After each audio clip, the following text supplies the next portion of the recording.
up and, provide, you know what I mean? So, fighting was it, my ex was always getting on me, oh, you need to grow up. And then the racing, everyone's like, you got to grow up, and you do. And then you put them aside and then you regret fucking having it. So now him being an adult and now in college, I'm basically reamping all my dreams that I left behind.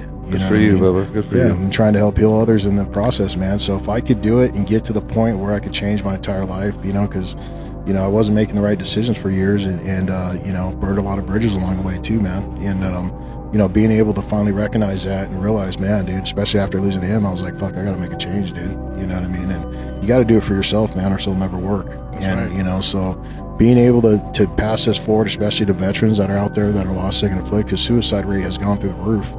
You know what I mean? For men, especially, but especially for veterans, and that they don't talk about that a lot, So tell us a little about the show.